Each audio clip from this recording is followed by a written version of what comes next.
बिस्मिल्लाहिर्रहमानिर्रहीम। अस्सलामुअलैकुम वरहमतुल्लाहि वबरकातुह।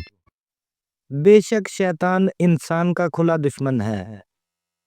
इमाम बगवी रहमतुल्लाह अलैह ने हज़रत इब्न अब्बास रदियल्लाहु ताला अन्हो से ये वाक़या नकल किया है।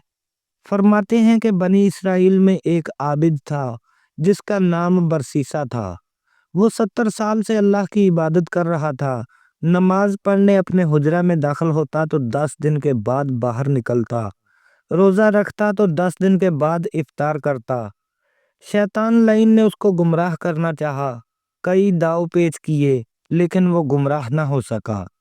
आखिर एक दिन उस बड़े शैतान ने सब शैतानों की मीटिंग बुलाई और कहने लगा, क्या तुम में से कोई मर्द है जो आबद बरसीसा को गुमराह कर सके और उसको काफर करके मारे।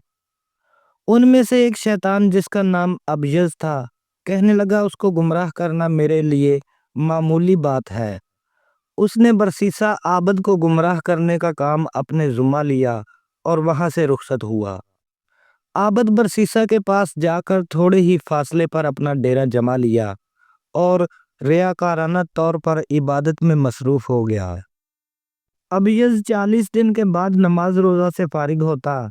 गोया वो शैतान जो बज़ाहिर इंसान के रूप में था, आबद बरसीसा से भी ज्यादा इबादत करने लगा।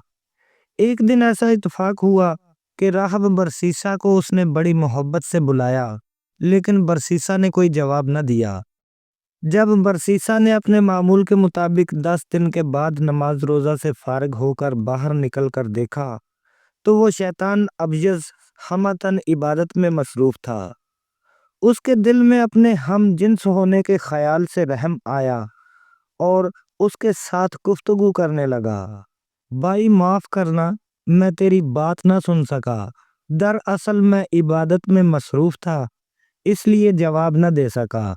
अब फरमाइए आपकी क्या ख्वाहिश है। उसने कहा, मैं आपके हुजरा में आपके साथ मिलकर इबादत करना चाहता हूँ। आबद बरसीसा ने कहा कि ये नामुमकिन है, आप मेरे हुजरा में दाखिल नहीं हो सकते।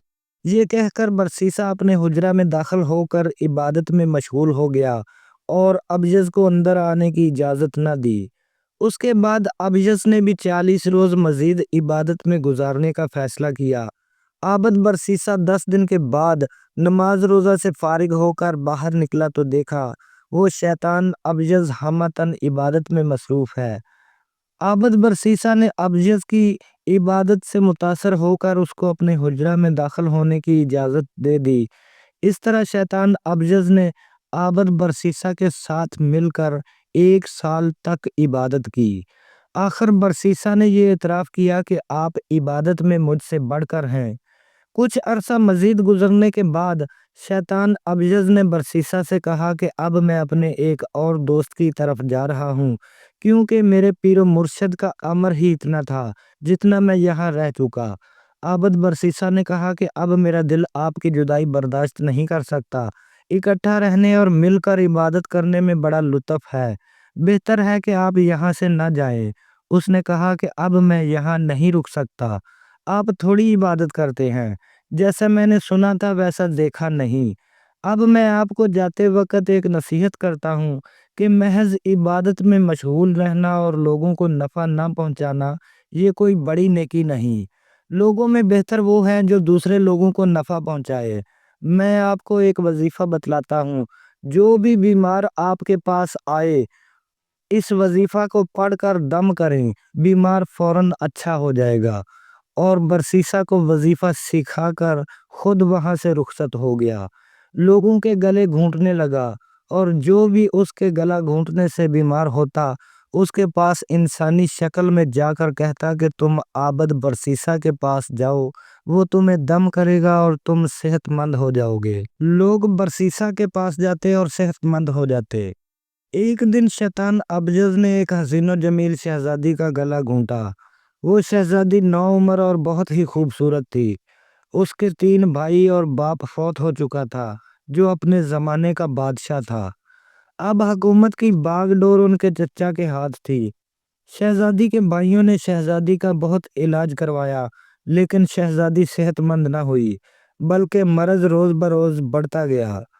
آخر شیطان ابجد ان کے پاس گیا اور کہنے لگا کہ فلاں مقام پر عابد برسیسا رہتا ہے، اس کے پاس جاؤ، شہزادی ٹھیک ہو جائے گی، ورنہ اسی حالت میں رہے گی۔ ادھر برسیسا لوگوں کے آنے جانے سے پرہیز کرتا تھا اور مخلوقات سے نفرت کرتا تھا، لیکن لوگوں کی آمد و رفت شروع ہو گئی، اور اب شیطان ابجز اپنے بڑے شیطان کو مبارکباد دیتے ہوئے کہتا ہے کہ میں نے برسیسا کو گمراہ کر دیا۔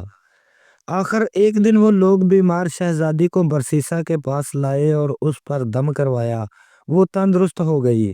کچھ عرصے بعد ابجز نے پھر شہزادی کا گلا گھونٹ دیا، وہ پھر عابد برسیسا کے پاس آئے، شہزادی کو دم کروایا، وہ تندرست ہو گئی۔ چند دنوں بعد شیطان ابجز نے پھر شہزادی کا گلا گھونٹ دیا اور انسانی شکل میں آ کر ان کو عابد برسیسا کے پاس جانے کا مشورہ دیا، اور مزید کہا کہ بہتر یہی ہے کہ عابد برسیسا کے حجرے کے پاس ایک عمدہ کمرہ بنواؤ اور شہزادی کو وہیں ٹھہراؤ۔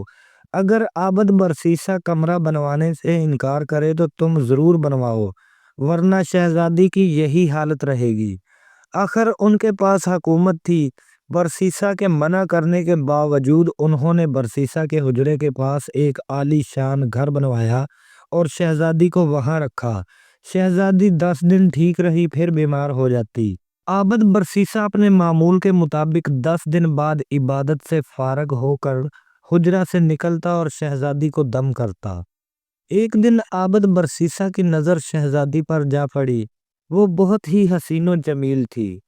شیطان نے وسوسہ ڈالا کہ کتنی حسین و جمیل عورت ہے، کیوں نہ اس سے بدفعلی کی جائے، پھر توبہ کر لینا، خدا کی مغفرت بہت وسیع ہے۔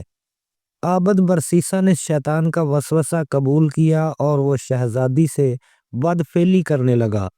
مسلسل بدفعلی کرنے سے شہزادی کو حمل ٹھہرا۔ پھر شیطان نے وسوسہ ڈالا، اب اس کو قتل کر کے کہیں جنگل میں دفن کر دو، ورنہ تمہاری لوگوں میں بہت بدنامی ہوگی کہ برسیسا عابد نے ایک کنواری شہزادی کو حاملہ کر دیا۔ اب عابد برسیسا نے شیطان کے کہنے پر شہزادی کو قتل کر کے جنگل میں کسی پہاڑ کے دامن میں دفن کر دیا۔ ادھر شیطان ابجز شہزادی کے بھائیوں کو خواب میں ملا اور سارا ماجرا کہہ سنایا۔ وہ آپس میں کہنے لگے یہ خواب آیا ہے۔ وہ عابد برسیسا کے پاس آئے اور شہزادی کے متعلق پوچھا کہ وہ کہاں ہے۔ عابد نے کہا کہ اس کو جن اٹھا کر لے گئے ہیں۔ انہوں نے تسلیم کر لیا، نادم ہوئے کہ ہم نے ایک ولی اللہ پر تہمت لگائی ہے، اور واپس چلے گئے۔ شیطان پھر شہزادی کے بھائیوں کو خواب میں ملا اور وضاحت سے بتایا کہ برسیسا عابد نے تمہاری بہن کو حاملہ کر کے قتل کیا اور فلاں فلاں پہاڑ کے پاس دفن کر دیا ہے۔ انہوں نے بتائے ہوئے مقام پر جا کر دیکھا تو واقعی ہی وہاں قبر موجود تھی۔ انہوں نے قبر کشائی کر کے شہزادی کی لاش نکالی۔ لاش کو دانا طبیبوں کو دکھایا گیا تو واضح ہو گیا کہ شہزادی حاملہ تھی۔ پولیس نے عابد برسیسا کے حجرہ کو گرا دیا اور اس کو خوب مارا پیٹا، زنجیروں میں جکڑ کر عدالت میں پیش کیا گیا۔ یہاں شیطان نے عابد برسیسا کے دل میں یہ وسوسہ ڈالا کہ اب عدالت میں سچ سچ بولنا، جھوٹ نہ بولنا، گناہ پر گناہ اچھا نہیں۔ چنانچہ عدالت میں برسیسا نے سچ سچ واقعہ بیان کر دیا۔ عدالت نے پھانسی کا حکم صادر کیا۔ اب وہ پھانسی کے تختے پر کھڑا ہوا تھا تو شیطان ابجز عابد کی شکل بنا کر سامنے آیا اور کہنے لگا کہ تو نے تمام ولیوں اور بزرگوں کا بیڑا غرق کر دیا اور ان کی عزت خاک میں ملا دی، اور کہنے لگا میں وہی عابد ہوں جو تیرے پاس رہ چکا ہوں۔ برسیسا نے کہا کہ اب کوئی بچنے کی صورت ہے یا نہیں۔ اس نے کہا مجھے سجدہ کرو تو میں تجھے بچا لوں گا۔ برسیسا نے اس کو سجدہ کیا، تب اس نے بھید کھولا، کہنے لگا میں عابد نہیں، میں شیطان ہوں۔ میرا مطلب و مقصد یہی تھا کہ میں تجھے کافر کر کے ماروں۔ حکومت نے برسیسا کو پھانسی دے دی اور وہ کافر ہو کے مرا رہا۔